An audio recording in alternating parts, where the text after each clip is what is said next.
Kyle, joined by my brother Keenan. You might see him throwing down some cold wings. You might see him playing tennis with his girl now. You might see him crunching up some numbers from the 2006 NBA or NFL season, maybe even MLB if he's feeling nasty. My brother Keenan. Keenan, how you doing? Maybe. I'm good. I'm very good. I mean, we got an NBA connoisseur here. Let me not just say me. I mean, this is a guy who's going to go through anywhere from the 1980s to 2020s and everybody's free throw percentage in the NBA in the playoffs just to see how the game's different. Like, this is not just me who loves to dive into these stats. Kyle doesn't like to give himself enough credit on that, but I'm great. I am known to jump into basketball reference and pro football reference a few times a week here just to see if the stats match my memory and such. But yeah. I mean, if you're a sports nerd like I am, I mean, basketball reference and pro football reference and whatever sport / reference, it's a heaven sent. It really is. You can find literally anything on there, any sort of stat basically. On top of that, I don't know if I've mentioned this on this show, but there's a game called Immaculate Grid that coincides with all these, like, pro football reference, basketball reference. I guess it would be pro baseball reference. I don't know if it's MLB reference, what the exact name, but they got hockey, baseball, football, NBA. And I'll just break it down. It's like I guess it would be a 9 square grid, 3x3. And it will be like, in football terms, it might be like Rams, Broncos, and I'll say Seahawks on the left. And then up top, it could be the Pats, could be 1,000-yard rusher, and let's say 1,000-yard receiver. And you got to match it up, like the Seahawks, who was a 1,000-yard receiver that played for the Seahawks, like had to be 1,000 yards at the time with the Seahawks. Okay, who played for the Broncos and Pats? So they have that with football, basketball, soccer, and it's a good test of your basketball, football memory. Those are the only ones I really do. I do MLB from time to time too, and it gets your mind going. I like to do it when I wake up right in the morning, along with Wordle, and just get the brain moving. So. Yeah, if you're a sports nerd like myself, like Keenan, I don't know if you knew about that or not, but that might be a game for you that you could literally lose. You could easily kill like a half hour just doing different grids, and you can go back to like when they started. Generous. What's up? That's generous. I could kill at least 2 hours with that. Oh man, you really could. I would have fun. It's fun and it's challenging. Someone like me who I consider myself to have a great sports memory.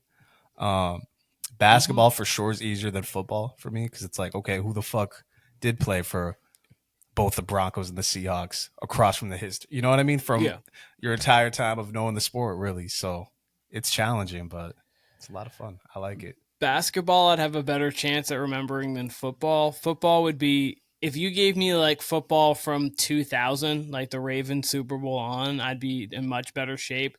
I don't have as much of a grasp on the 90s and 80s as much as I should, but basketball, as long as you go after the merger, I'm good. And honestly, the 70s is really the only thing that's weird. Like the NBA in the 70s was a little weird, but like otherwise, like even the 60s, I can give you some stuff. But after the merger, I'm pretty solid on like years and dates and things that happened in that time. So you say that, I can do pretty well. I'm not bad. Football's more challenging for me when it comes to remembering like the variety of teams that role players played for. I'm like, oh shit, I can't, you know what I mean? Like it. And so the other part of this that I'm leaving out, the lower the score, the better. So let's say it was Lakers first team All NBA. Everyone's going to guess Shaq, Kobe, Magic. So if you guess them, it'll bring up the percentage that people guess that. So it's like 66%. You don't really want 66%. You really want like a 10%, 20%, 5%. So the goal is to really get like the Andrew rare Bynum? Something like that. I don't know if he ever got first team, but you know what I mean? Like that would definitely get a lower score. Yeah. So the goal is to really get like a final score of 73 or 100 or less. So that's why it's called Immaculate Grid, to try to get. I'll have you check it out after, but it's definitely taking the sports world by storm. I think it's definitely popular in the sport. I did not know that, and I wanted to say he did win in like 11-12, but I could be wrong. I think Howard might have won. I think it was 11-12. He won. He was first team All NBA. I'll check the facts on that. But okay, so where do you want to start? You want to go songs of the week first? Start off right there with the music a little bit. Well, first I want to say we have immediately following this episode, we have an NBA fantasy draft. I want to know what your feeling is going into this draft. Do you have how many players do you for sure want? Like, I need this player on my team. Is there like one? Is there up to five? Because for me, I really got one player I want. But other than that, I don't really care after that. I feel like there's a lot of people who can put up stats. Obviously you want to get your favorite players because it gives you, when you're playing fantasy, it gives you incentive more so to watch the games to see how well they're doing. And obviously you get your favorite players, you get to watch you have more incentive to even watch your favorite players than you already do. So sure. Obviously I'd love to get LaMelo, Steph. Tyler Hero, I would say more so my favorite on the Heat would be Bam Adebayo. So like you obviously want to get those kind of guys. We haven't done a draft order yet, right? Like we're gonna randomize this when we start, correct? It's 7:00 right now. My guess is we'll have the order by 7:30, 7:45, given that the draft's at 8:30. Okay. I had a draft last night, actually, and I had the number 1 overall pick, and I took Jokic. Time out. I've been trying to set up a league all week between us and our people, and you had a draft last night? Yeah, I had a draft for my work league. My Dick's from Florida. We got to get this league going. We already had the people in it. We got to get this third league going. Yeah, no, I told you I'm fine with it whenever. I didn't know. You said you were getting people, so I was waiting for the call. I'm good. Whenever, we got the just people. Tell me when. We got. Last I had was 8, and I've had at least 2 more people ask about joining. And I still got to ask Brandon. So if we want to go with.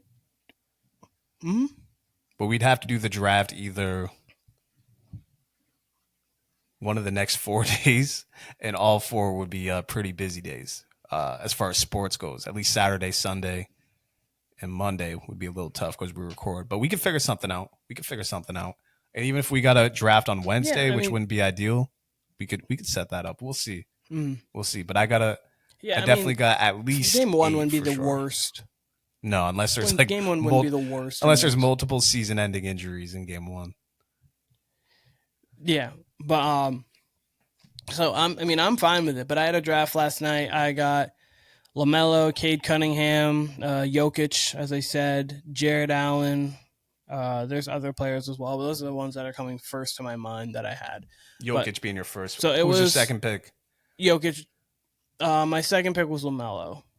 Oh shit! And then I think I went with LaMelo, Cade because I was right because I was the first pick, so I was the last pick and then the next pick since it's a snake. So and we have 12, so it was 1, 24, 25, and it was Jokic, LaMelo, Cade. Word up. Yeah, we can start with songs of the week if you'd like. Do you have? How you want to do it? You want to reveal your 3? I'll reveal my 3. For songs? Yeah. Yeah, absolutely. So I've got 3 songs. Actually, I kind of got even a 4th one, but I'll reveal my 3 first. And so my first song is off of For All the Dogs, which we reviewed.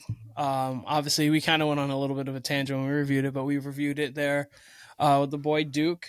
And BBL Love, that interlude, I don't know. I love the way Drake starts that off. It's so smooth. Like, I meant to say on that, but I will say it here. Drake has a singing pocket that he, like, sounds great in. It's the same pocket that, like, he sings Passion Fruit in. It's at, like, 10 or 2 if you're going, like, actual musicals. It's, like, in that pocket where he sounds very good. When he gets into his like head voice, falsetto-ish kind of voice, I don't really like his voice. I don't think he's like a great singer. I think he's a good singer and knows how to put it together with his music. So this is one of those ones where he is right in his singing pocket, and I think it sounds great. Instrumental's perfect, and then he has obviously his little melodic rap that he goes in and out with. So that's one of my standout tracks on For All the Dogs. So that'd be song 1.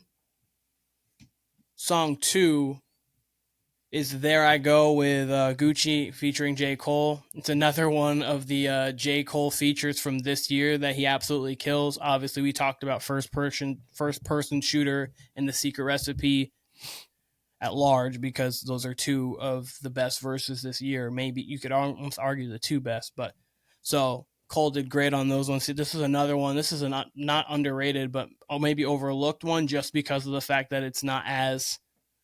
I mean, Gucci's great, but he's not Drake, clearly. And then obviously The Secret Recipe just gained a lot of steam because of how great it was. And then the third one, random. This one from the 80s. It's Words Get in the Way by Miami Sound Machine. That's Gloria Estefan. Yeah. Don't ask me why that. How's the song go? Words get in the way? What? But words get in the way. Yeah, it's fire. So anyways. It's not the one that says get on your feet repeatedly, right? No. It is a like smooth, it's a very suave song, like the instrumental of it wise. But no, the song's fire, and that's another song that's been like in my rotation heavily because I've been listening to a lot of 80s music. How did it get like in your around rotation? the 70s, 80s?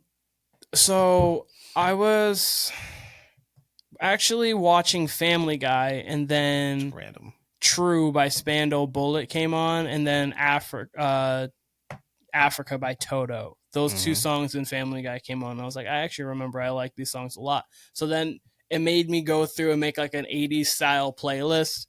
They have some Whitney Houston in there, Cyndi Lauper, Marvin Gaye. So yeah, like I just went into like a playlist, and then that's one of the songs that's been heavily listened to over the last couple weeks. Actually, really over the last month, but more so over the last couple weeks. Damn, all you're missing is the cocaine. Random enough. That's even that's even more random than my Morgan Wallen on my top 3 songs. I think about 2 weeks ago. I thought that was going to be one of the more. So I may have ones. listened. Yeah, I listened to that song actually like last week because you said it, and then I was like, I don't actually recognize that one in full, so let me go listen to it. And I was like, okay, Kyle, this is a random one for you to like. Absolutely. I gotta say, I haven't for me to like it. Yeah, right. I mean, I haven't listened to it since. Truly, I haven't listened to a ton of music over the past 2 weeks, really since football season started, which I said last time. But all 3 of my songs are off, to me, the 3 major releases of last week, which is, it's going to be one off Bad Bunny's album. I'll just get into it right now. Los Pits off Bad Bunny's album. It's got a vibe that's like, it's kind of like a blast record, honestly, it reminds me of. It's very Cali, very Bay Area. It's got bounce. And that's what I love about Bad Bunny, man. He can do so many versatile sounds. Like, obviously, he started with Latin trap. His last album had just a lot of island sounds on it. This one's got a mix. Honestly, I had low expectations for this album because he dropped last summer. I almost like a year and a half for artists to drop. I don't like a 12 to 14 month. Like, it just seems too quick, depending, unless it's going to be real quality. And look, this shit was definitely quality. So I like that album. I got Dissolve off Offset's album. That's kind of a, how would you say it? I guess kind of a R&B record for Offset. It's got a little auto-tune on there. So I mean, really it is a trap record, but you know, it's melodic. It's more melodic. Different kind of pocket for Offset. Overall, that's a great album. I listened through it once. I really appreciate, I mean, if you've heard us talk about music and talk about albums, you've heard how I appreciate albums that just sound in the same kind of pocket the entire way through. This is a trap album all the way through, but it's not necessarily all just like hard rapping. It's got different swags, different vibes. Offset's, he's really grown as an artist. He is truly, I don't want to say an elite rapper, but he can definitely rip. He can definitely He can I definitely, would say he's an elite rapper. Like he's like today's elite rapper. Like for obviously, sure. when you think elite rapper, you go to like a he's not Nas or Eminem or Right. Kendrick or someone like that. But like in Definitely one of the today's better ones climate, like today, Lil Baby's an elite rapper in today's climate. You wouldn't say he's next to those guys as I for just sure. mentioned, but like in today's climate, he absolutely can get on a verse and kill it. Like For when sure. you there's multiple verses he's been on that he's killed, but yeah. Yeah, no, I got to listen to that album all the way through again. I kind of had it in the background. I want to say after the Sunday games, I was listening to it like late Sunday night. It's either Mhm. late Sunday or late Monday, but I really enjoyed it. And then my last song, it's Freddie J's. It's West Side Gun featuring Peasy. West Side Gun says he dropped his last major album. He said he'll be doing a lot shorter of projects. If you're familiar with West Side Gun, he drops a few times a year. Uh, very mixtape heavy sounding albums, right? It's hard to call anything a mixtape now Yep. because everything's on streaming services, but this definitely plays like a Yeah. mixtape. It's got DJ Drama, DJ Holiday all over the album, ad libbing, talking their shit on the records. Um, he had a few different songs that I wanted to put on here. I didn't listen to him as much as Offset or the Bad Bunny album as intently, but Freddie J's caught my ear immediately.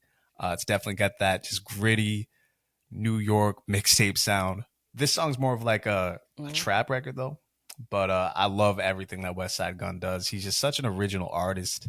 Uh, Nobody outside of the people in the Griselda tree, but even the people in the Griselda tree do not sound like West Side Gun. So definitely go check out West Side Gun's album.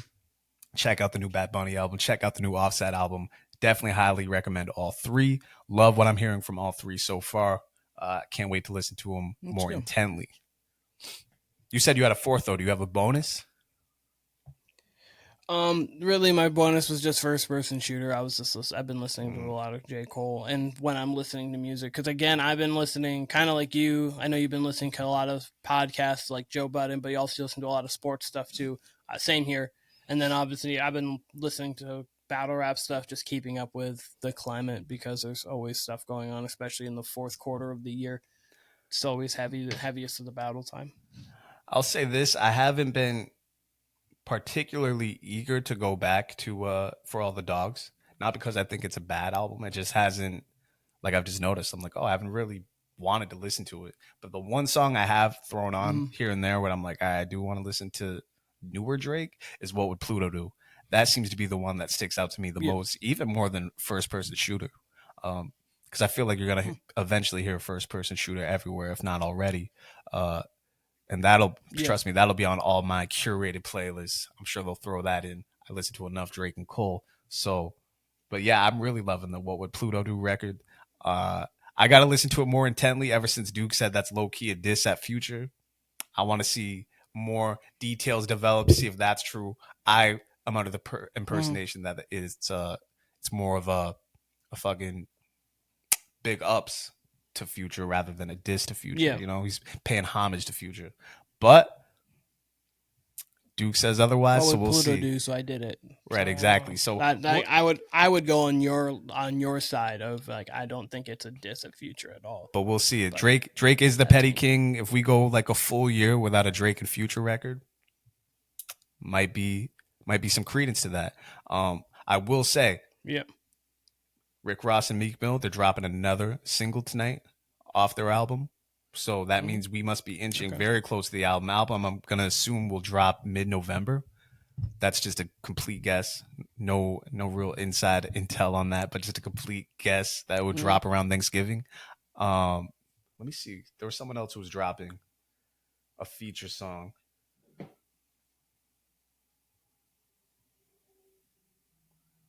I know 21 was dropping a record tonight too.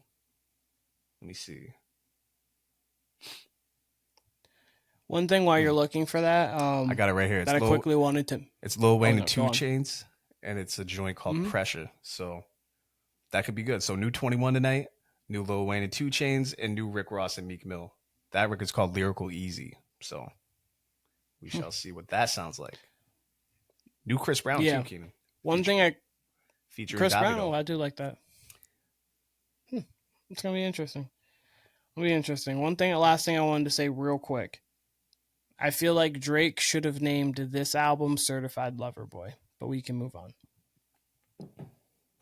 I mean, I guess I there's feel more like R this and one B on feels it. more like a certified lover. I feel There's, like this one feels like a more certified lover boy. Even the intro, I mean, regardless of Duke saying if he's taking shots at whatever, he's still serenading. If it would be Pusha T's wife, if that's what we're going with that theory, it would still be serenading in there. As I said, the BBL Love. There's just so many songs on here that feels more like a lover boy rather than for the dogs. I'll say this I though. think that it'd fit more.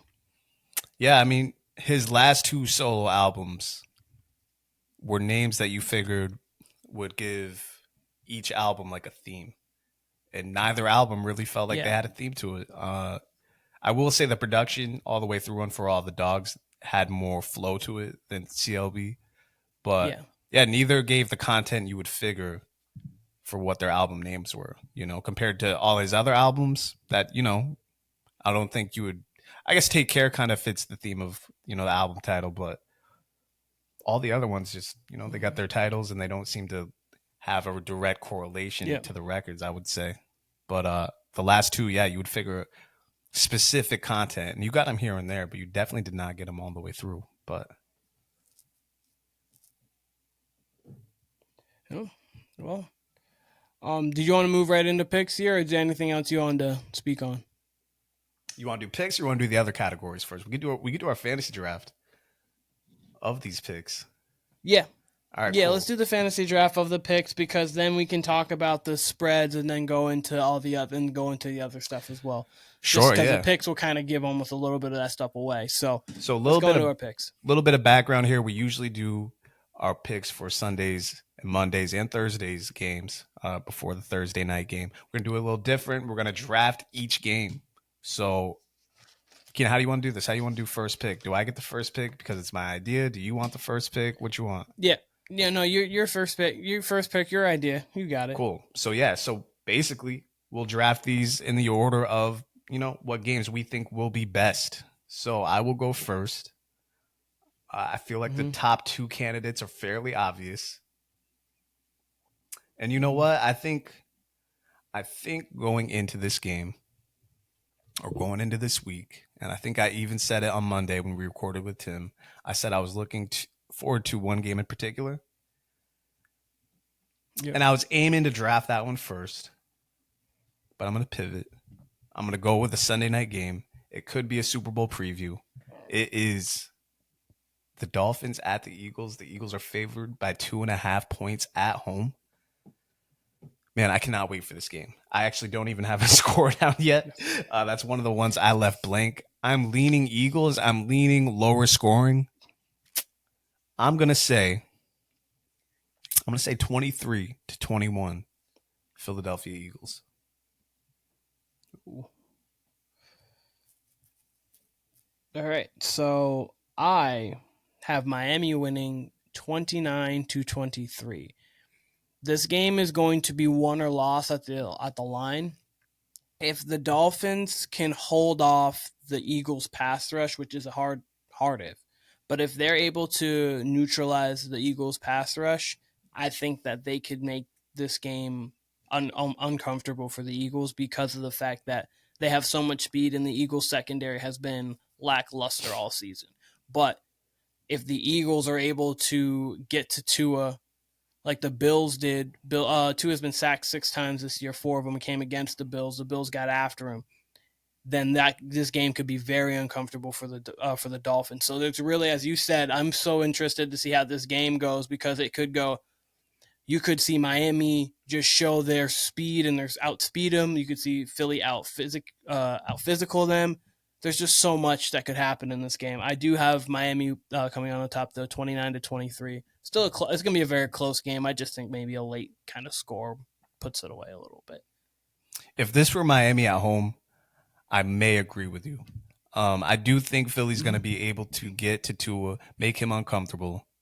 Otherwise, you're right. Their secondary hasn't played superb this year, certainly not compared to last year. But that defensive line of the Eagles is legit. And they're at home. I mean, look, Philadelphia is going to be a tough place to play no matter what. I'm not sure what the weather is, but it's probably going to be colder than Miami, Florida. I don't think that's crazy to say that. So I see a ball control offense from Philly, them resorting to that. They're coming off a terrible loss to the Jets. I just don't see them going back-to-back losses here, especially at home. And I see a classic just ball control offense, keep it simple, second and short, managing the game, chewing up the clock. A lot of DeAndre Swift and a lot of, we're hitting all our easy targets and, a grinded out win for the Philadelphia Eagles. With that being said, Keenan, your pick. Have a feeling I know where you're going with this. Yeah, you know exactly where I'm going with this. Miami at 7 o'clock, which is pretty much going to be game time, would be 80 degrees. Philly's going to be 54, just as a reference. So yeah, it's a little bit colder. Of course, 1 o'clock slot, the Lions versus the Ravens. This is a game the Lions at the Ravens. This is a game that low key could be a Super Bowl preview. I'm not betting that, but this is a game where the Lions are playing well and obviously the Ravens are there. So this would be a more shocking one than the Eagles Dolphins, but they're both playing very well. What's the spread on this? Ravens are favored by 3 at home. Ravens are favored by 3 at home. I have Detroit winning this game. 27-24. I think that the Ravens are going to play. I think this game's going to be tough. Jared Goff has played much better on the road this season. I believe they're going to be getting Jahmyr Gibbs back, which is going to be good because obviously David Montgomery's out. But even so, Craig Reynolds has run well behind that offensive line. Amon-Ra. You've got Sam Laporta. You've got Josh Reynolds, who has a big connection with Jared Goff. They played together for the Rams. I just think that this Lions team's a little bit better than this Ravens team, and that's going to show. They play great at the fronts where they need to. So I've got the Lions 27-24. Ravens easily could win this game, but I believe Lions will. The reason why I did not draft this game first, because I will say I'm more intrigued by this matchup than Eagles-Dolphins. I think any outcome could happen for Eagles-Dolphins, and it won't really change my opinion on either team. I think each is going to be, if not vying for the championship game, they'll be I think the Eagles for sure will be in the NFC championship game at least, and if the Dolphins don't make it to the championship game, I'm assuming they're losing a heartbreaker on divisional weekend. So it won't change my mind really that much on the team's outlooks going forward. That being said, the Lions and Ravens, where I differ on this, where it kind of backed me off and it kind of scared me because all week I was ready to pick the Ravens, and I still might. I'm still up in the air, but Ravens are coming back from London. The Lions are 3-0 on the road this year. The Lions have been better than expected on defense. All signs really point to the Lions stealing it. That being said, going 3-0 on the road this early in the season, that's pretty rare. That's pretty elite. If the Lions do, in fact, come away with a win, especially if it's close, more so than it's a blowout. If it's a blowout, you can kind of say, okay, Ravens coming back from London. You got your jet lag, you got all that. That's kind of a funny game. And you have a team that's legit in the Lions, right? No sneeze in losing that game.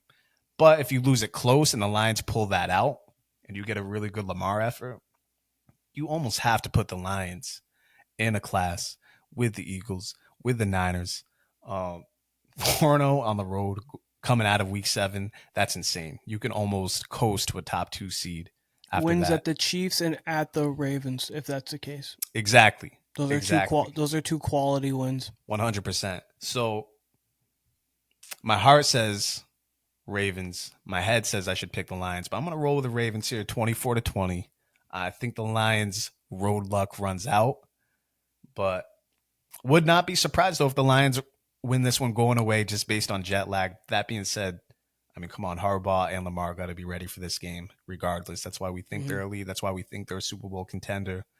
So, yeah, I got another low-scoring effort on the road for the Lions, but them losing this effort. Okay. Next game. What's your next one? Let me see.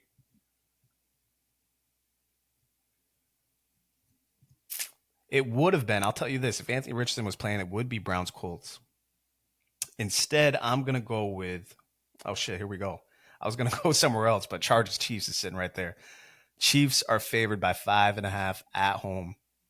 I mean, we could have picked that one easy, but I mean, look, the Chargers. I mean, the Chargers and Cowboys were so ugly in the red zone in their Monday night game. I think most people would have took the over in that Yeah. game. I'm sure they did. Uh, I took the under and hit on that, by the way. That's a little humble brag there. But you just can't count on, like, this should be a ripe spot for the Chiefs to lose. They just picked up Mecole Hardman. I've said all year they're shaky at wide receiver. They're still 5-1. Their defense holds up. Mahomes isn't playing that well. He's just making dumb mistakes week after week, just kind of floating the ball out there and getting picked off. The Chargers have enough talent and enough matchups against Mahomes where you'd almost favor them, especially on the road, because it really makes no difference whether they play at home or on the road. They're almost at a disadvantage. God, of course, all these scores, the first three that we've picked, are ones that don't have scores for, because I wanted to hear what you had to say first. But I'm actually going to go Chargers here. Against my better judgment, this is almost exactly like how I picked the Chargers to win the division. It just felt like this would be the year to average out. Um, this should Yep.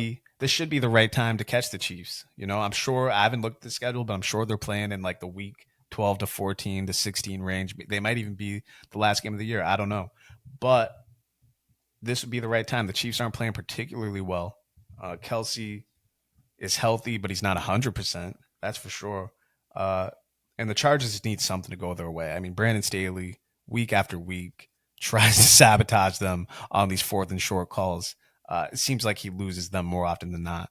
But I'm going to go with the Chargers 28-25. So we don't talk about our picks prior at all. Nope. Kyle didn't have really a score for this one. I wrote down Chargers 28-25 and then amended it to 28-27 Chargers. I think this is a spot. The last 7 meetings, or 6 meetings between the Chiefs and Chargers have been 1-score games. They've all been within 6. The only one within that time that wasn't, or within like 7 games that wasn't, was a 38-20 Chargers win, but it was week 18 or 17 at the time, and Mahomes and everybody was sitting. So like it wasn't actually a game where you could count it. But everything's within 6, 27-23, 30-27, 30-24, something around there. So the 5.5, betting wise, we're going to talk about a couple things betting later. But I think that the Chargers are just in a spot here where they're a very desperate team, because they lose this game, they're pretty much out with how good the AFC is. I mean, obviously they could get hot and they could, in Chargers fashion, try to find their way week 18 in a game where actually they played the Chiefs week 18. I just looked. So we'll see. But this game's kind of a must win for the Chargers. It's not really for the Chiefs. I think the Chargers are going to come out, play well like they pretty much do against the Chiefs. They're going to sneak out a win. They are going to be the more desperate team. Yeah. They would go to 2-4 with a loss. I wouldn't rule them out all the way. They got too much talent, Not all and the there's way, too much. Not all the way, but 2-4, 3-3 looks much better than 2-4, as you well know. It definitely does. It definitely does. But there's too much season left, too much injuries that could happen, and they just have entirely too much talent. Now, if they go 2-5, then yeah, I'd be right on that train with you. But 2-4, no sneeze at losing to the Chiefs. But yeah, they need this game. It seems like the Chiefs play better in LA than the Chargers do when they're at home facing the Chiefs. So yeah, I like them in this game again. It seems like the perfect spot. The Chiefs really have struggled their way to 5-1. Like, it's an ugly 5-1. You could say the same thing about the Eagles record, but I like the Eagles overall roster better than the Chiefs. But yeah, I mean, with the talent that the Chargers have, the amount of explosion they possibly have on offense, it doesn't seem to happen as much as it should. They should definitely have bigger plays, but you know, they have all their bodies. They'll have Eckler, they'll have Keenan Allen. Obviously, Herbert's there. Would love to see Herbert use his legs more. I mean, this should be one where if he just went, Josh Allen was like, all right, I'm gonna try to break the pocket any chance I get. Like, if people aren't open, I would love the Chargers a lot more if he was more freestyle like that. I mean, it's good that he's not reckless in a sense, but he's so talented. I feel like he doesn't use all his talents that much. I feel like he's Yeah, very by the book. Herbert is a guy who is like someone per se. I'm going to use just Brock Purdy for example right now. Someone who's maximized everything that he possibly has at this moment in time. Obviously, Brock Purdy can get better. I'm not saying this is the best version we've ever seen, but he is someone maximizing everything. Tua is someone who's maximizing everything. Even Josh Allen is maximizing every single ounce of what he can. It just feels like Herbert, there's like 10% more that needs to be unlocked. And like by this point, you felt like it should be unlocked. He's been in the league 4 years now. Kellen Moore hasn't unlocked it yet. I mean, obviously the season's young. It's not like he can't like develop more, but he's kind of the same guy that he came in the league as. Like, obviously he's a little bit more refined. He's learned the game more, but like he was super talented coming into the league, and he showed that week. His first game was against the Chiefs after Tyrod Taylor got stabbed. But so like he came in, he showed his talent, and then he's kind of just been that guy. Like he came in almost like an A minus, and this has been that for the remainder of his career, which is great. Don't get me wrong, but like He sticks to the script. there's just like a little bit more. Yeah, there's just a little bit more that like could put him from 6 to 10 to like 1 to 5. Like I feel like there's no reason why he can't be in the conversation right now with Joe Burrow. But he's not. Like obviously playoff success and things like that have to come from it, but also he was up. And Trevor Lawrence threw 4 picks in the first half and I believe fumbled and then still lost that game. But yeah, that's enough on Justin Herbert. We can move on to the next team I'm going to draft. I have to go best game to worst game. Okay. I'm going to draft Atlanta at Tampa. Figure that's where you're going. Atlanta at Tampa. What's the line on that? It is Bucks by 2.5. Bucks 2.5. I think I'm going to lean Atlanta here, and I'm going to lean Atlanta 21-18. I have no feel for this game. After the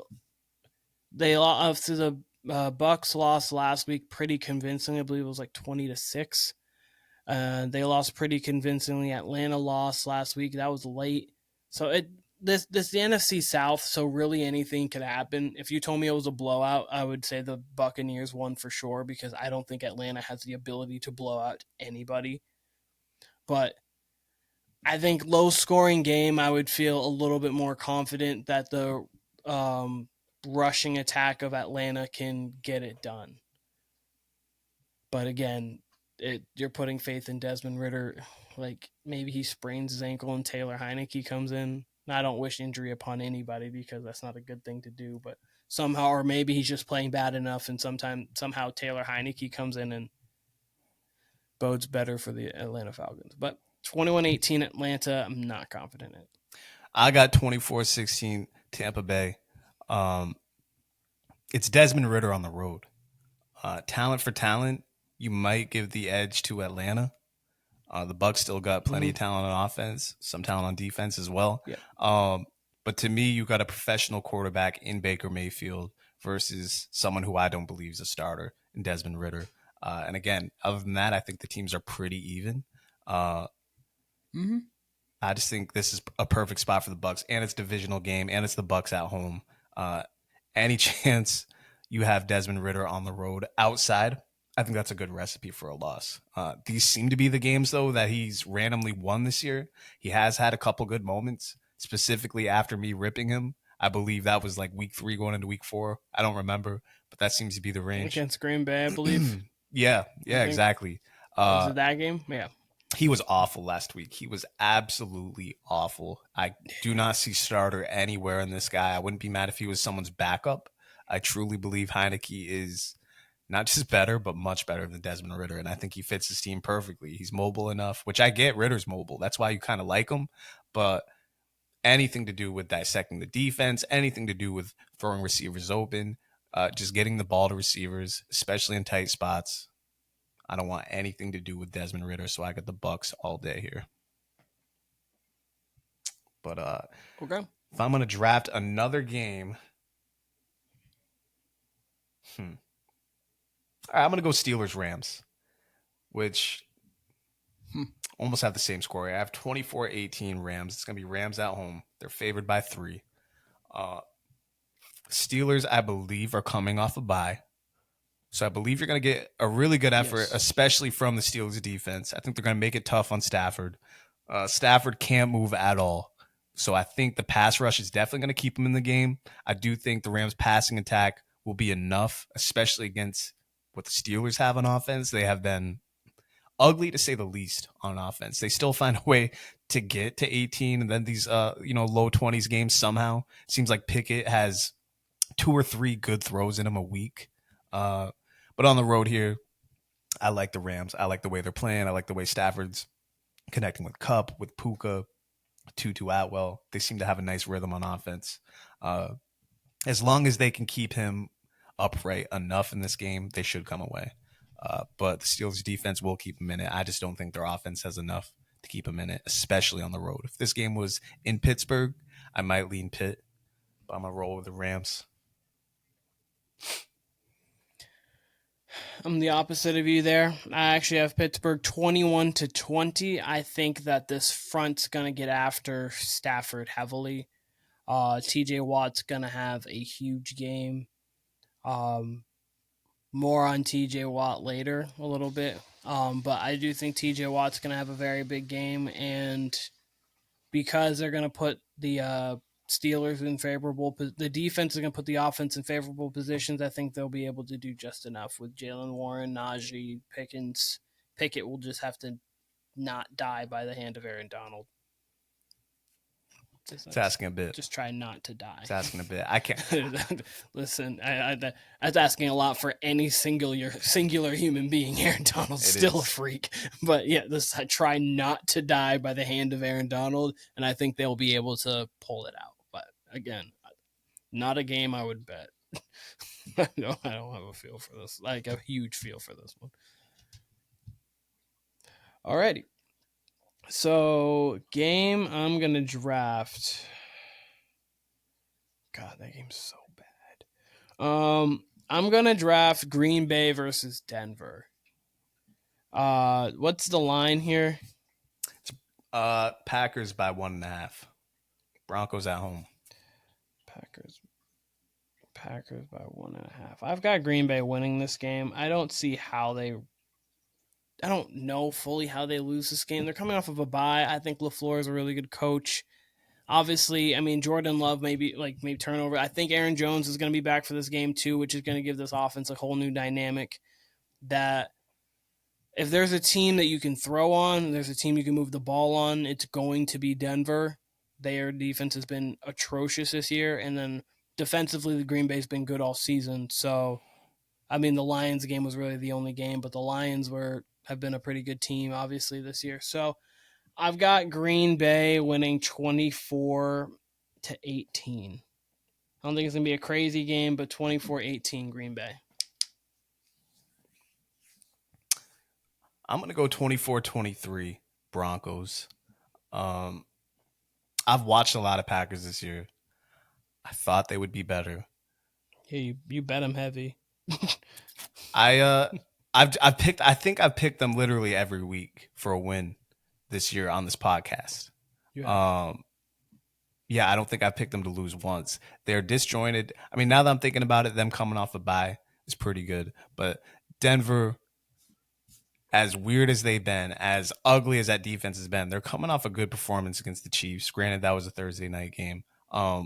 If you don't look at the stats, Russell Wilson really hasn't been that terrible.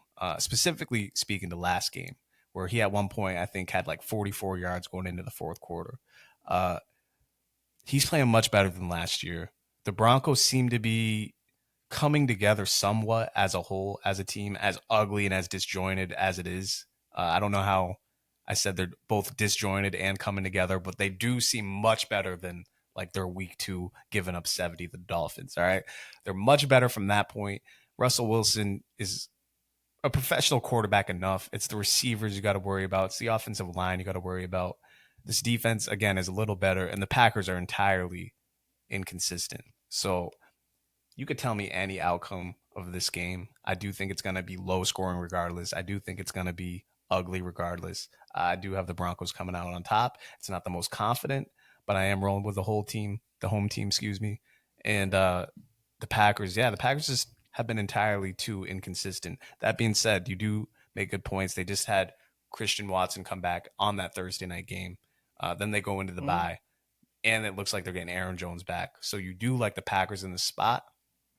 Me just having watched them more than I'd like to admit these first few weeks, it just seems like a lot of inconsistencies. But in that case, you do like LaFleur and the Packers coming off a bye. But want to see more from Jordan Love, that's for sure. I had higher expectations from him early on in the season. But as you pointed out, the season's still young. So we will see. But I do think that's going to be a crazier game than a chaotic game. Interesting one. I think it's going to be a chaotic game for sure. I'm just going to get this out the way.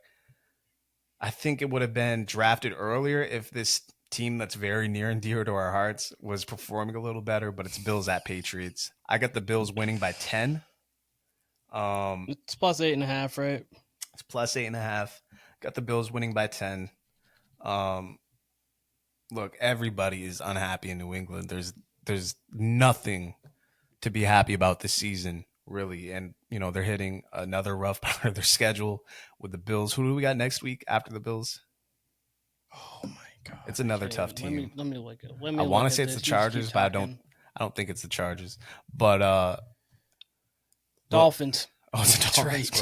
Great. In Miami. Great. That's right. I forgot. Great. And we actually played them well the first time around. But look, the Pats actually put together one of their better offensive drives of the entire year coming out of the second half. And they could not capitalize against Brian Hoyer. It just seems to be nothing going right if we're for this talking about team. One drive. It's talking about sad. One drive. And no, that's the thing. We're talking about one drive. That's so sad. And oh my God. Look, it's just I'll go back to those first couple of weeks. It would have been nice to pick up a win there just given how tough their schedule was going to be. Then when you lose to a Cowboys and the Saints, especially, the Saints was the worst loss of the entire year. When you lose those games, then you put yourself in no man's land. And then you end up at this part of the schedule where it's Bills and it's the Dolphins coming off the Raiders in a game that they should have won. Granted, they did have injuries, but, the Raiders go down Jimmy G. That's almost giving you a gift. And Hoyer's no slouch at backup quarterback, but come on, that's a gift at the end of the day. I do think the Pats will be competitive in this game. There's no reason for me to pick them. No reason at all in the world for me to pick them. So I got 24-14, but I do think it'll be a pretty competitive game. I do want to give props to Mac, though. I thought Mac played well last week, despite the interception. He threw that absolutely perfect ball to Devontae Parker at the end, and Parker couldn't reel it in. I truly feel bad for Mac. We've piled on him quite a bit, but I don't think he's been given a fair shake the entire way. Even this year, tough schedule, new OC again, his third OC in 3 years. That's tough to ask of any quarterback, let alone a young quarterback, who's essentially replacing Tom Brady. So I don't know what his future holds. I don't know what the Patriots' future holds after this year. It's going to be a dramatic end to this season just moving forward because their season's already over. They're going nowhere fast. So it's going to be constant Mac Jones future talk, constant Bill Belichick future talk into the offseason, into the draft. I'm not looking forward to any of this, but that's the state of the franchise right now. So we'll see. I hope we perform. I hope we come out competitive. Granted, we got injuries too on the defensive end, but we will see. We will see how it goes. Keenan, what is your score for this game?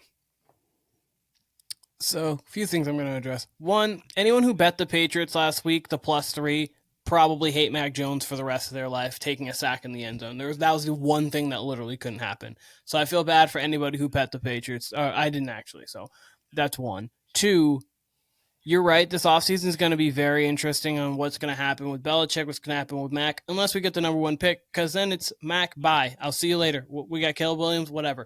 That's 2. 3, talking about this game, I think it's going to be an absolute rout. I think the Bills are winning 38-16. They've averaged beating us by 12 over the last 3 years since it, or technically, 3 years now because they haven't played this year, since they got in Stephon Diggs. The only game that there's been 2 games that have been close. One was the wind game. That was absolutely, obviously, just like one you have to throw to the side because it was one of the weirdest games you'll ever have. And I think there was one, the first game was like 24-21. Since then, we've seen a 47-17 debacle. I think it's been 12 points plus. The Bills are coming off of a bad loss and then a bad win in the sense they beat the Giants 14-9. You've got to score more than 14 against the Giants team. And when the Bills go down and they play an inferior opponent, they go up. Josh Allen has been great against Bill Belichick. I don't see a way.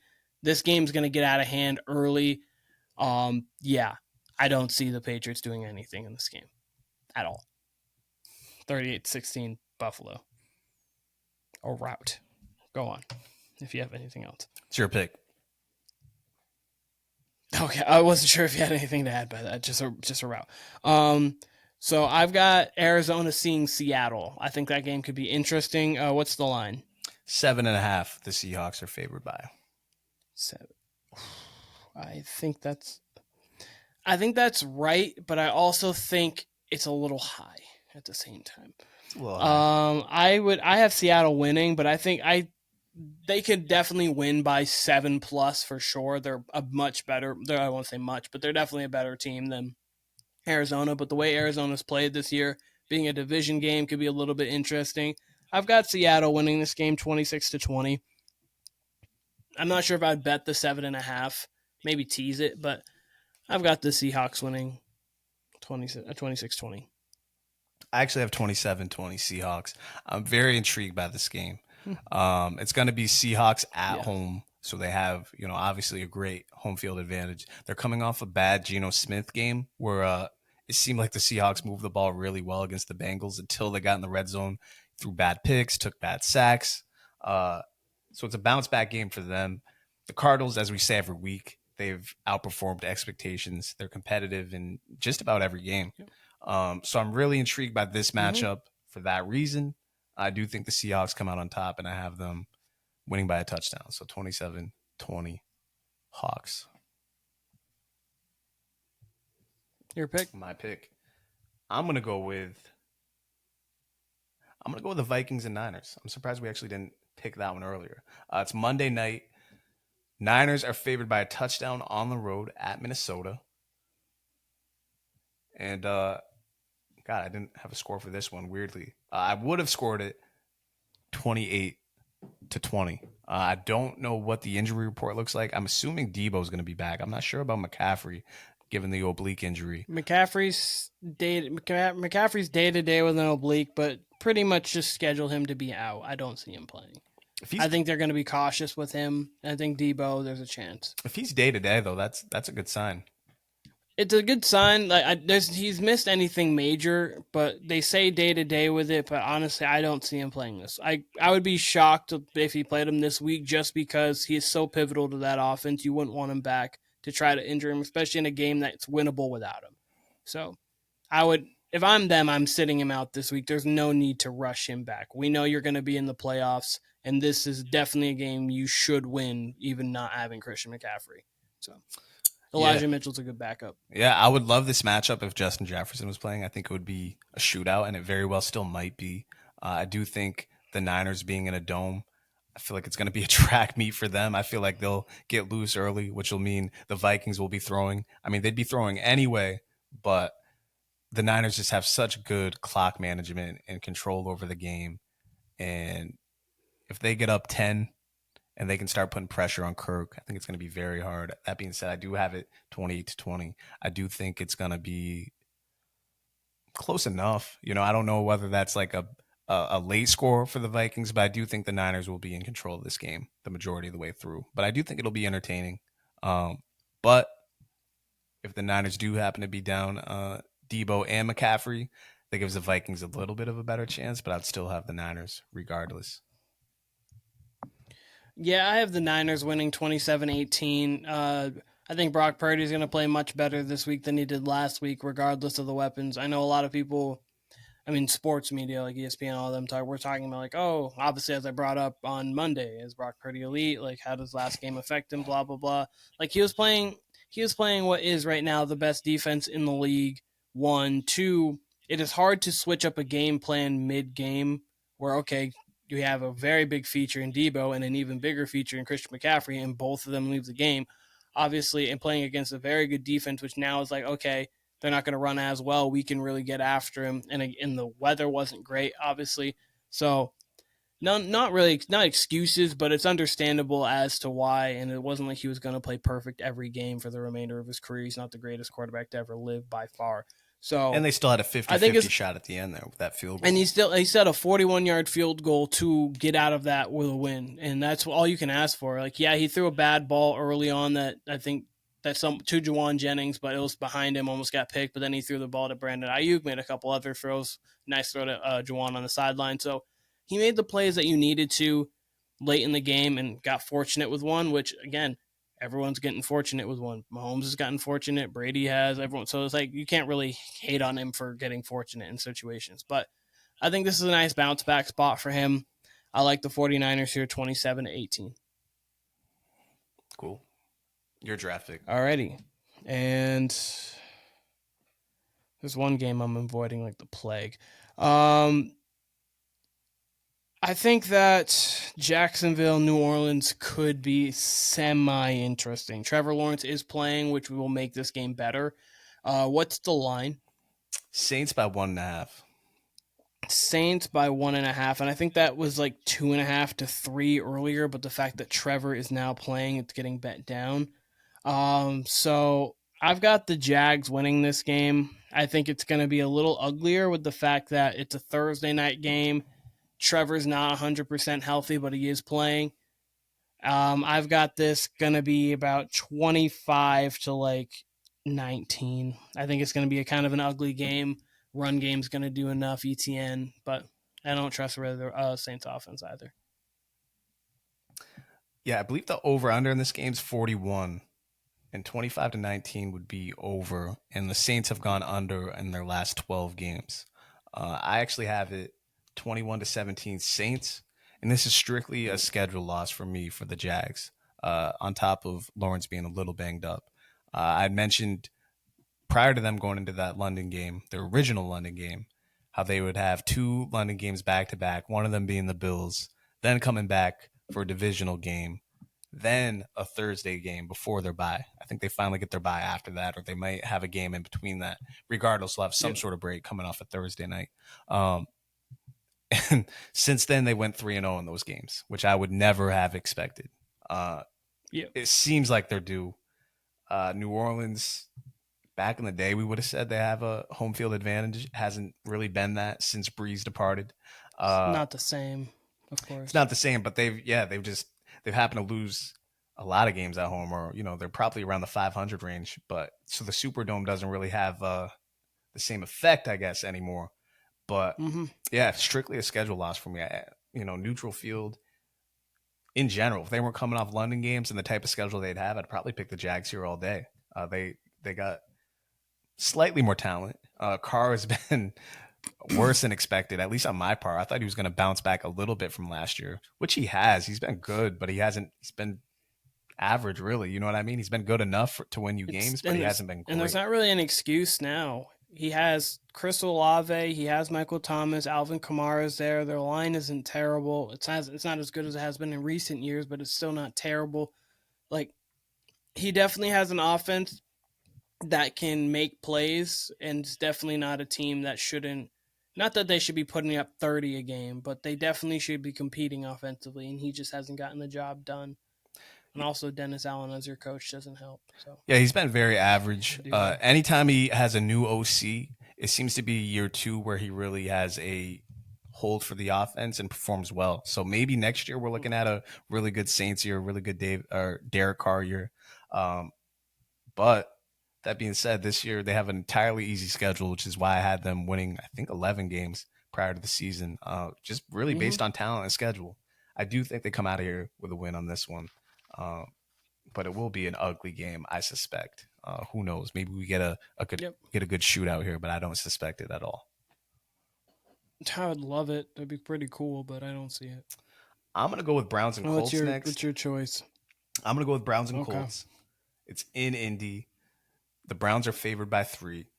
It looks like Deshaun's trending towards playing, but we've heard that a couple times before. His injury situation's been really weird.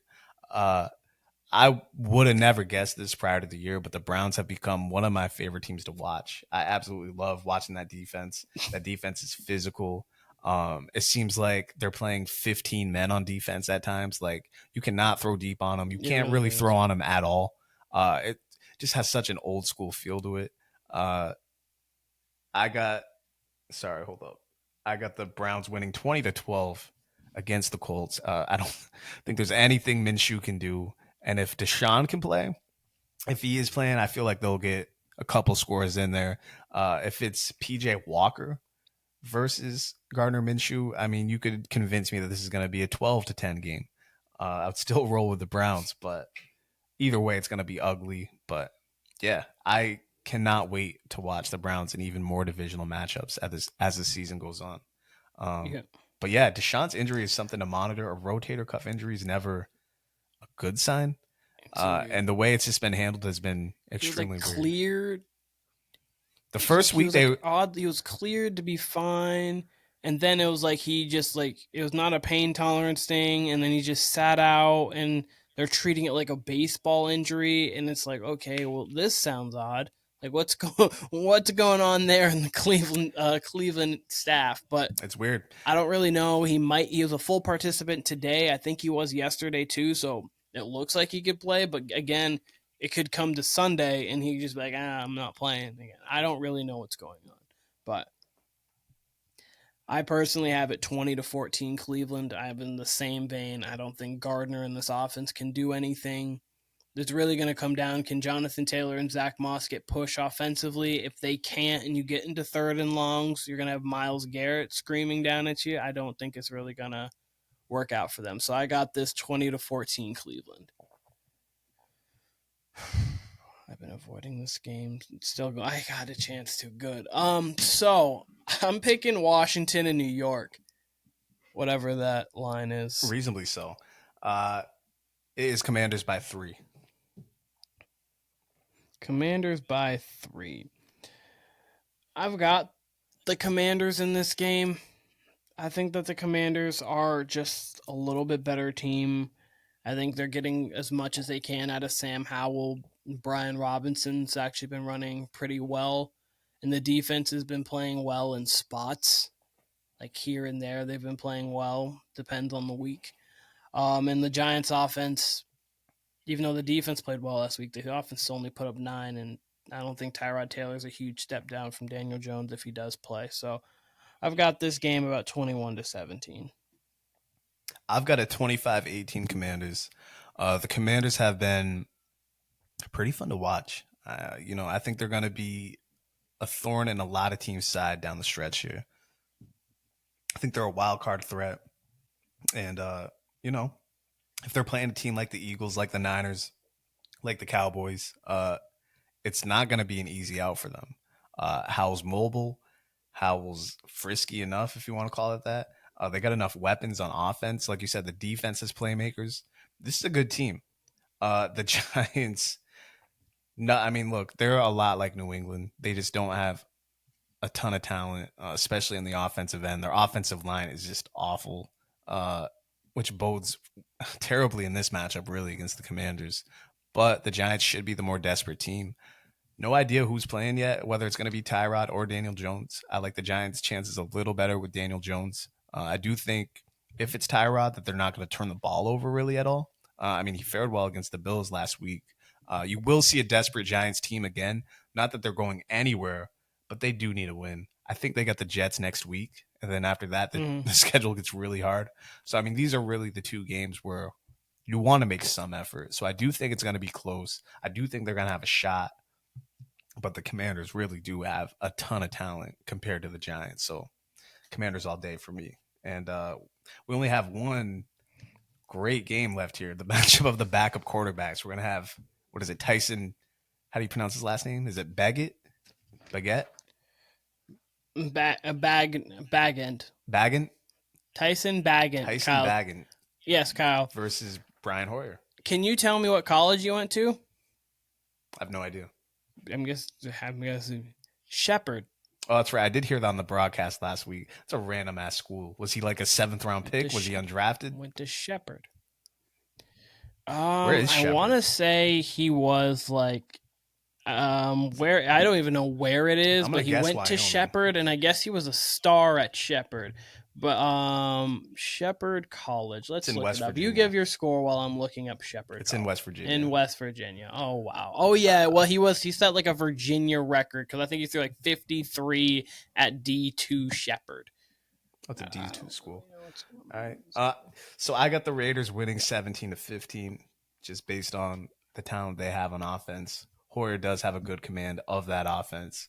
If you give Hoyer time, he will find open players. They do have Josh Jacobs. They do have Devontae Adams. They have Crosby on defense, so they can make life a living hell for Tyson Baggett. Is that what it is? I mean, who knows? Baggett. Bagent. Baggett. So I have Tyson Baggett losing in his first start. Losing in his first start to the Raiders. This is the worst game of the weekend by far. Who knows, though? It could very well end up being the best game of the week, and you just never know in the NFL. I doubt it in a game that features a lot of contenders facing each other here, but yeah, 17-15 Raiders, silver and black. You've got Brian Hoyer and Aiden O'Connell versus Tyson Baggett and Nathan Peterman. Those are the backups for each guy. So this game's going to be 12-6. I wanted to go 9-6. There's going to be 0 touchdowns scored in this game. I'm not sure this combined game gets over 350 yards. I think this might be the worst. Neither one of these defenses are good. And Kyle, Devontae Adams is in this game. It's not like there's not offensive weapons in this game. Hey, the 1979 Seahawks, who had Steve Largent put up -7 yards in a game. Anything is possible. So I was looking because I was trying to see what was the lowest amount of yards anyone's ever put up, and I guess -7 was it. Steve Largent had 2 catches for 25 yards, but I guess there was like a 30-yard play that like with negative. It was just bad. Regardless, anyways. -7 total yards in that game. Is it going to be that bad? Absolutely not. It can't be in today's NFL. I think that each team probably puts up around 200 yards, maybe. I don't see a touchdown being scored in this game. So if there is, cool. I would hope to be wrong. I hope it's. So you don't think against that terrible Bears defense that Brian Hoyer and Josh Jacobs and Devontae Adams can get a touchdown? I think it's more likely than not Josh Jacobs breaks. This is one of those.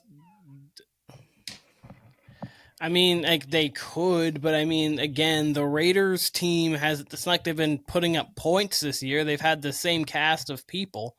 I mean, 21, 17, 17, 18, 10, 17. That's been everything. They haven't put more than 21, and that was against the Patriots, which comes with, and two of it wasn't even that. But, so, actually, wait, no, there was a pick 6 in that game, wasn't there? I don't remember. Didn't Mac throw a pick 6? Or did he just do a pick? I don't even remember at this point. But regardless, at 12-6, it's a little bit of a bold prediction that neither team's going to score a touchdown. Yes, I understand. They're going to try to feature Devontae Adams because in a press conference yesterday, he was basically just saying, like, why are we not? So they're going to definitely make like an effort to feature Devontae Adams as they should. He's a really good guy, really good receiver. But 12-6, no touchdown scored, about 400 yards of total offense from both teams combined. I hope I'm wrong. I hope it's like a 38-35 shootout. If these were two good defenses, and like Brian Hoyer's not terrible. If he was like a young quarterback who we had no record on, like Baggett, whatever the fuck his name is, and who knows? Yeah. He's got a week of practice. He might very well give a new dimension to this offense that Justin Fields doesn't have. He's not I the hope most accurate quarterback. I hope I'm wrong. But Hoyer, I'll say this: I hope I'm Hoyer, so the wrong. Bears' defense is terrible. Hoyer pushes the ball down the field more than Garoppolo. He's a pretty accurate quarterback. You know what I mean? He's a limited quarterback, but he's accurate and he's got a decent deep ball. Like we've seen Hoyer in true NFL games. I do like. I mean, I think him and Devontae Adams, Jacobs, and the crew, Jacoby. Yeah, I think of course, yeah, they get a touchdown. Of course, they get a touchdown against the Bears. Yeah, I'm taking that all day. But I mean, hey, it's not like I got a. Yeah. It's not like I got a high scoring Kyle, game here I either. couldn't hope to be more wrong. I couldn't hope to be. If this more was like wrong, the Titans, but if this was that's like fine. if this was like the Titans and Malik Willis versus like the Browns and PJ Walker, I might be with you there. Or shit, if it's PJ Walker versus Minshew, like I think that's got a higher possibility of being a only field goal game. If it's PJ Walker versus Minshew, but Bears can't defend anybody. The Raiders aren't particularly great on defense either. So, but we can move on. That's all the games. That was pretty fun. That was cool. That was nice. So yeah, so I was thinking if you had to bet 3 of these games, which ones would you bet? So like, because I was thinking, we talked about it before. 3 a week. Well, what games would you bet? We talked briefly. You said best bets, or unless you don't want to go for it. You said best bets. Best bets, and I wasn't gonna keep it to football. I actually was gonna I love the Oklahoma City over bet. I think their wins are 44.5. Oh. Season starts on Tuesday. That's one of my favorite bets. But out of these games, I mean, I guess Chargers at 5.5 at the Chiefs. I like that bet. I like whatever the over is. I'm not sure what the total is. I think it's 47. Let me look. You can't go wrong, really. Again, with the Ravens coming off the London game, Lions at +3. Can't really go wrong with that either. Fuck else we got. And I really like the Bucks 2.5. They just got to cover by a field goal against Desmond Ridder. I like the Bucks in that game. They got enough talent. They got enough receivers. They can move the ball. Baker Mayfield is a professional enough quarterback against Desmond Ridder. I mean, I like that score all day. I like them to just win by a field goal. Yeah, I would take them in that game. And if you want to take so cool enough. Oh, sorry, go on. No, go ahead. I was gonna say, cool enough. We have 2 of the same 3. I love the Chargers +5.5. I think that can be a field goal game. I mean, I have the Chargers winning, but I think if they lose, it could be a field goal game. I have Detroit winning outright, but I think I like them +3 too. I just don't see them losing by more than a field goal. The Ravens aren't a team that typically blow you out, and if they do, it's 25-9, like they did the Texans week 1 or something along those lines. I just don't see the Dolphins. I just don't see the Lions only putting up 9. I think the Lions can get to 24, and if that's the case, I do not see the Ravens winning by more than 3 personally. And then I obviously have the Bills 8.5. I just think that's, to me, I'd lock that in. But a bet that I think is very interesting right now, +440, the Lions to be the 1 seed. I think that is a bet that I think that's a great bet because of the fact that the Eagles have such a tough schedule. The 49ers have a tough schedule, so does Dallas. And after this, the next toughest games are, I think they play Dallas, they play the Chargers, and then there's one other team they play that has a winning record at this point. And otherwise, they've got a cakewalk. The same way the Eagles were last year when you said you think they're going to be 13-4, 14-3 when the predictions. It was like, okay, there's a very good team up and coming that because they weren't great last year, but they were pretty good, they get a favorable schedule and they just roll. And I think it could be the same thing this year with the Lions. So I think the Lions +440 is a very interesting. That is. That's good. That's okay. Great value for a logical pick. Let me say this, King. Let me reveal the draft order to you, all right? We got John picking first. We got Casey picking second. We got Nate at the 3 spot, which I feel like he had. Seems like Nate's got the 3 or 4 every year. I'm going to have to investigate that. Derek at the... every single year he's probably cheating. Derek at the 4. Steven at the 5. D-Roy at 6. I feel like D-Roy's always in that spot. Andrew at 7. I feel like I'm old. Derek's always 4 or 5 I too. know. Like he, And then me and you are always at the back of the first round, which I'm not mad at, but I feel like I'm at 8, you're at 10, Gene's at 9. I yeah. feel like we're always, I feel like me and you I'm are, always at like 8. I'm always 8 to 10 because every year, like I go with like a. Because 2 years ago I went with like a Steph and somebody else back to back, and Steph fell to 8. Like I'm probably gonna have to do the same thing again. Not that it's a bad. Not that I'm like, oh my god, Steph Curry's such a bad player, but like I'm always there. Are we sure we changed the draft you're order? right. I mean, it looks very similar. Like, are we sure? I swear, Are Nate. you sure? Honestly, I'm trying to think about it. I don't think Nate's never not had a top 3 pick. Doesn't it seem that way? And also I believe Casey's had a top 2 pick every year. Casey's always up there. Gotta have some Casey's always up there. John's always top 4. It's like they say the top 5 will shake those up. The 6 through 10 will shake those up. I feel like the only thing difference, Andrew's at 7 sometimes. I feel like Andrew's always slightly ahead of me where he is. I feel like D-Roy's always where he is. I feel like John was in the back of the draft with us last year. But I feel like every year, aside from one, I think one year I drafted high because I got Jokic. And then I think I traded for Jokic last year, right? That's when we did the 3-team trade with Nate. I'll say it here. Yeah. I really wanted Doncic just because, like I said, I had Jokic the last 2 years. I think I had Doncic before that. So I don't know. 8's an intriguing spot for me. There's going to be great players left over, and I'll be able to get someone at the top of the second round. So I don't hate that pick. I actually like it. So it's just hard if you want like one of those guys. Like I don't hate mine either, but it's prime trading position too. You get a lot of quality players at the top and at the bottom of each round, back to back there. So I like it. We got Jokic goes Jokic done. Okay, sorry, go on. I was gonna say we only got 16 minutes, so we should get to our last spots. But what were you saying? What's the mock you got here? All I was gonna say is the draft. The top 10 right now is Jokic, Doncic, Embiid, Tatum, Shea, Halliburton, Steph, Giannis, LaMelo, and KD. Giannis is 8 projected. Is that just because Dame's there? It must be. I think he's still gonna be 27, 10, and 8, 6 at least. I don't think Giannis is making it out of the top 5 of our draft. I can tell you that. He's not making it past 5. If he falls to 8, that's to you, Kyle.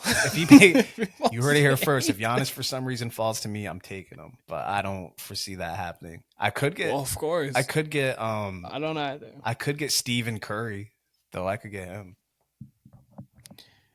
Yeah, you could, and I know what 2 picks I'm going with, and they might not be exactly chalk, but all right. So, we're gonna go into a Monday morning headline, and then what do you want to name this other one, Kyle? I have no idea. You called it Backpage Special, which sounds like porn, basically. And no one really reads magazines or newspapers like that, at least not our generation. But it's basically what? That's kind of the point. That's what I was meaning. What is it? Like an underrated headline? Yeah, so basically something that's gonna be that's news, but that most people are not going to talk about. So if like say something huge happened, like obviously Dame getting traded to the Bucks is just super huge news, but then Grant Williams getting traded to Dallas isn't huge news, but it's actually news that would help them out, like that kind of thing. Where it's like not going to really be talked about all that much, but it's still news that actually could be pivotal, kind of thing. Right. Not does news. It's just like thoughts, like person, like this person's doing this or that, whatever it is, but just like lower level news compared to higher level news, essentially. Well, I mean, look, we'll go with Monday morning headline first. And I'm going to go with, since we both picked the Chargers, and coincidentally enough, I don't really think it's talked about how ugly. I mean, I could be wrong. I don't watch nearly as much ESPN as I used to, clearly, it's basically 0 now. So I could be wrong. Maybe they are talking about how ugly the Chiefs have looked in these wins. But I believe if the Chargers come out of there with a win, there will be a lot of what's wrong with the Chiefs talk. Very well. But of course, if the Lions come away with a convincing win or just any sort of just nice looking win on Sunday against the Ravens, I feel like the Lions are going to be the talk, as they should be, by the way. And it's going to be hard not to become the topic of conversation if you're the Eagles or the Dolphins, whichever way that goes. But I think the center will be focused on the Chiefs, especially if they lose. So if the Chiefs lose, I think we're coming out of Monday saying, okay, what's the last 2/3 of their season looking like here? They got Mecole Hardman, and of course that all depends on how the Chargers win. If it's a shootout and the Chargers win by a field goal, who knows? That's actually kind of good for the Chiefs in a way if their offense looks good. But if we're going to go the dramatic angle, Chiefs lose. What's wrong with the Chiefs? Are the Chiefs done? If we're getting first take A block dramatic, so yeah. There'll be like, can the Chiefs make it out of the wild card round? Contenders, say if they lose. Are the Chiefs still Super Bowl contenders with a 26-19 loss? It's not my headline, but I absolutely agree with that. I think people have been starting to rumble a little bit about the Chiefs, but since they've been winning, there's been like, I don't like the crop of receivers that they have, but they have Andy Reid and they have Patrick Mahomes, so they're going to be fine. But if they do lose and like them not being able to get open and they're not able to throw on a Chargers team that everyone seemingly can throw on, I think that'll be definitely. But for me, my Monday morning headline is Jared Goff is officially in the MVP conversation. I think that's going to be what people are talking about. The Lions are gonna win. It's gonna be, are the Lions possibly the best team in the NFC? Are the Lions a lock for the 1 seed? Should we be putting Jared Goff in the MVP conversation? But it's gonna be a Lions centric Monday morning headline, whatever one you want to roll with. But that was the one I had written down, was Jared Goff. It's a good point because I don't see the Lions winning unless they get a good passing attack. You know what I mean? I don't see them winning with their defense, winning with their backs. So it does got to be Jared Goff centric. And people do love starting the MVP talk way too early. For me, like week 12 and on, sure. So yeah, I could definitely see that. That's a great point. And could conversely, if the Ravens win, it could be the other way around. People talking about, is Lamar, in the MVP conversation, this and that. This and that. Let Lamar have a huge game, absolutely. Let him have a huge game, and absolutely he could. If he's 3 touchdowns, no picks, runs for 60 yards, has like one electric play where you're like, oh my god. I'm just following along with the group chat right here for the draft, Keenan. Yeah, we have 25 moves. We can pick up 25 different players. That seems excessive. I think we usually have 15, 12. I'm not mad at it. 25 is a lot, but I'm not mad at it. And we do have the IR spot, so cool either way. Yeah. What is your back page special XXX underrated headline going into next week? Or in general?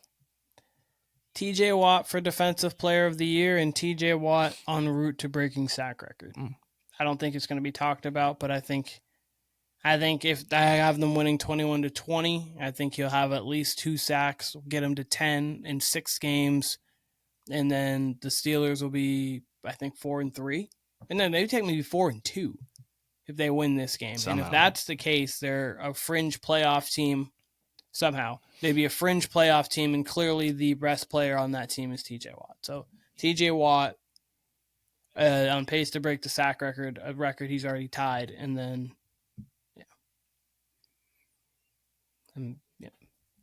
If you're a consistent listener, do you have anything at all? I do. If you're a consistent listener and watcher of the Warner Brothas podcast, you would have seen me talking about the NBA. What's up? I said shout out to you if you are. Yeah, shout out to the diehards out there for sure. But you would have seen me in here 3 weeks ago talking about I don't really care about the NBA. I'm in NFL mode. Shit, we got the draft coming up.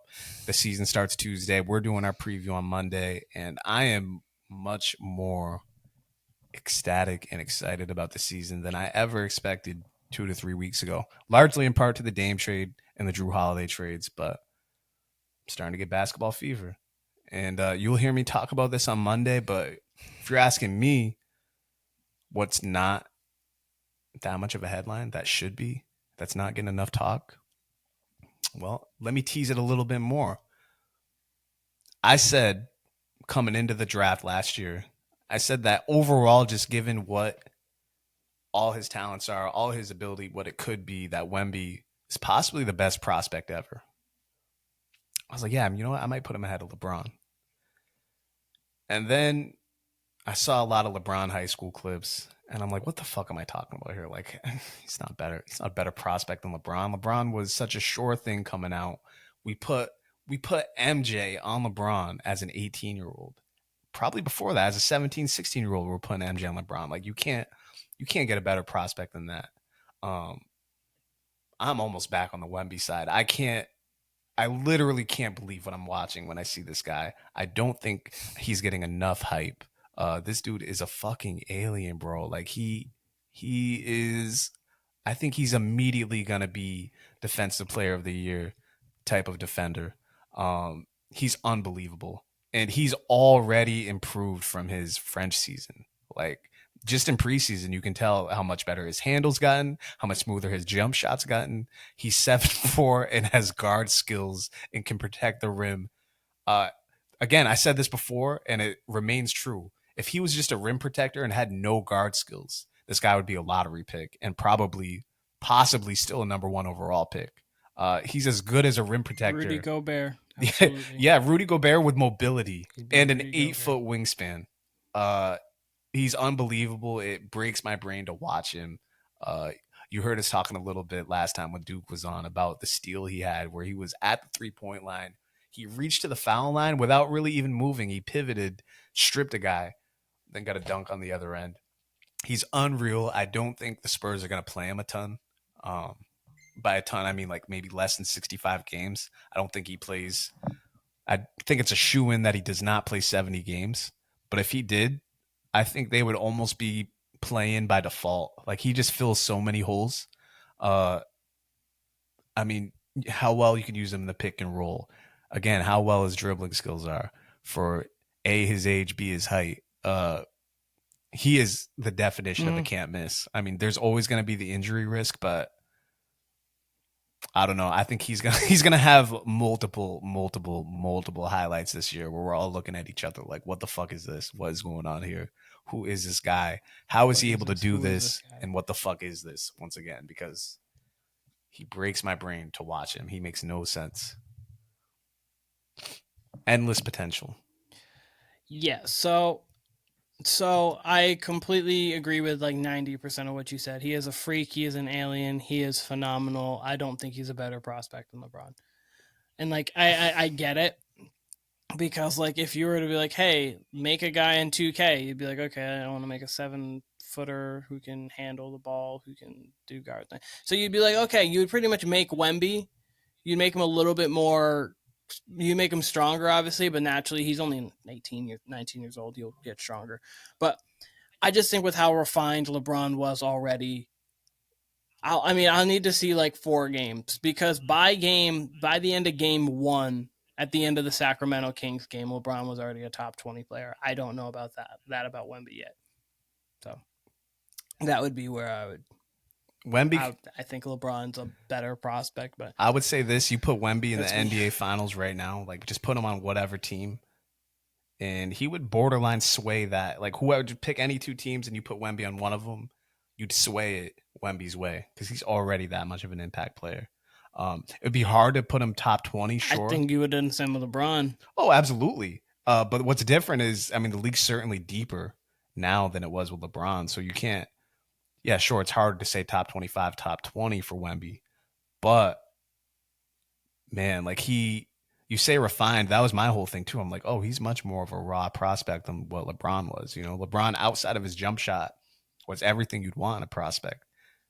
These preseason games, Wemby, God, Wemby does not look out of place at all. And, you know, the fact that he can put the ball on the floor, absolutely. He can put the ball on the floor. He can be an elite pick and roll target, an elite pick and pop target, a dangerous rim protector, and then he can switch out on a guard. What more than you want? What more do you want? And he's got range, and he's got off the dribble pull up ability. I mean, shit. If you want to put LeBron ahead of him, I'm not, by all means, but shit, Wemby's right there. He is right there. And again, I was ready to recant it going into the preseason, and then I seen him play these 3 preseason games. And granted, I know it's just preseason, but man, hey, like Lucas said, international ball is much harder than NBA ball. And as long as if they can let him play 60 to 65 games, just in that range, he should borderline walk away with Rookie of the Year, which is crazy because there's a lot of great rookies this year. I think this is a great rookie class, but man, Wemby, he's scary. He is scary to the league. Oh shit, we got 3 minutes here. We definitely gotta go. Yes. All right. So I agree. We all probably agree to disagree a little bit. I think LeBron's a little bit better, but it's whatever. This was the Warner Brothas podcast. We might catch this on live take talking about Wemby and LeBron about Warner Brothas podcast. Obviously, you've got us on TikTok, got us on Instagram, got us on YouTube, all streaming platforms, Apple Podcasts, Spotify, the whole 9 yards. You know who we are. Catch us on Adobe. I said it. Catch us on Adobe, man. All right. But this was the Warner Brothas podcast. We got to go draft to go do, and we're out.